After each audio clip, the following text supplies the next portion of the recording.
A couple of months ago, I was invited to do a TEDx UNC. And during that talk, I challenged the audience to force themselves to be around people who were different than them. Different races, different backgrounds, with different perspectives. I challenged the audience to force themselves to have the difficult conversations about race and class that are necessary to really move the ball forward on these issues that they have become so prevalent in our discourse. And then I was given the opportunity to speak here. And there are a number of topics that I want to talk about, things that were interesting to me, things that I was working on. I want to talk about social impact investing and the ability to change neighborhoods by investing in companies that have a public and social benefit.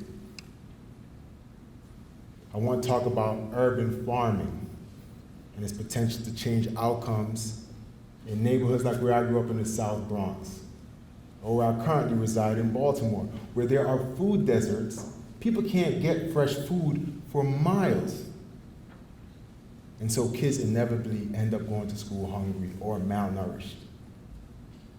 See, all those would have been easy topics.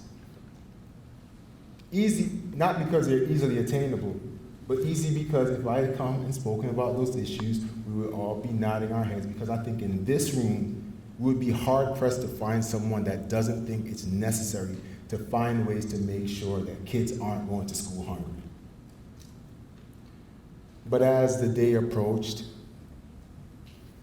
I was watching the news, thinking about the landscape, thinking about right now in Washington, D.C., there is a million-man march being organized called Justice or Else. I start to feel an obligation, the burden.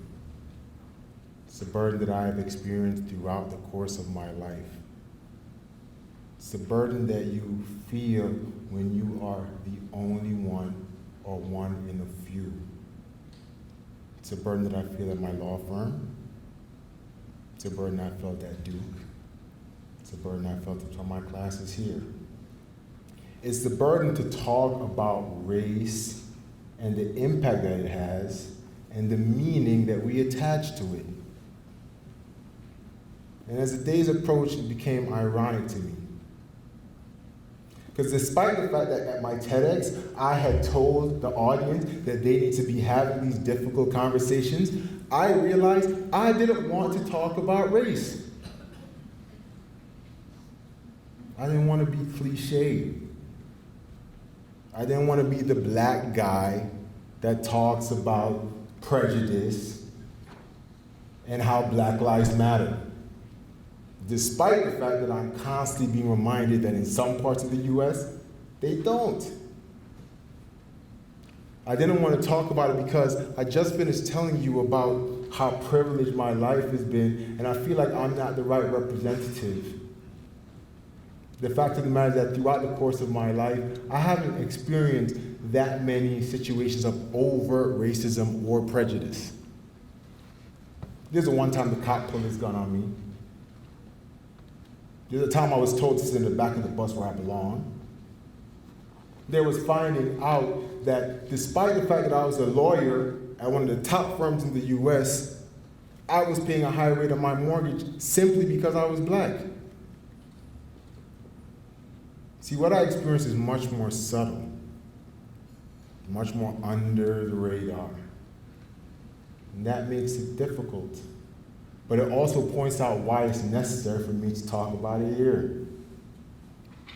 See, I can talk to you about the studies that show that if you have a black-sounding name, you are less likely to get called back on an interview, even if you're more qualified. I can talk to you about the study that was recently undertaken, the white paper that they wrote, where they took the exact same memo, made intentional errors, and gave it to New York City lawyers, partners at law firms, the top-notch lawyers. Half of them, they told it was from a third-year attorney from NYU named Thomas Myers. The other half, they thought it was from a black third-year attorney from NYU named Thomas Myers. They asked him to rate the paper on a scale of 1 to 5, 5 being the highest. The black Thomas Myers got a 3.2. The white Thomas Myers got a 4.1. They found 2.9 spelling and grammatical errors in the paper for white Thomas Myers, 5.6 in the black Thomas Myers' paper. How do you explain that?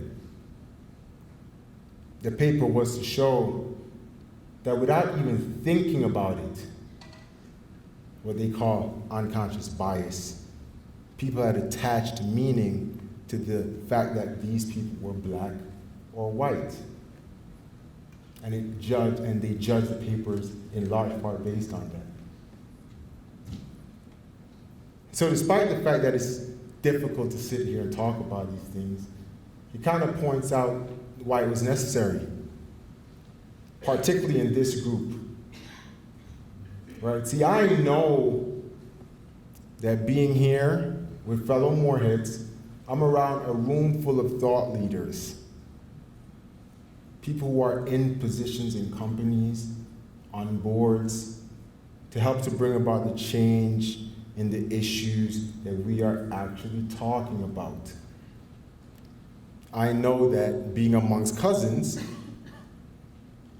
I'm amongst individuals who have a sense of social justice and understand our obligation to share the burden. So as difficult as it might be for me to sit here and talk about these issues, particularly after I just finished telling you I went to boarding school, I came here as a Morehead, I went to Duke, I'm at a top law firm in the country, and I'm talking about prejudice. I realize that all too often, if I don't talk about it, it won't be addressed. And that's hard. And it's tiring. And it's limiting. So I ask you to share the burden. And even if you don't think you're the best representative, neither am I. And I'm tired of feeling forced to talk about this issue. I would much prefer to be talking about boxing.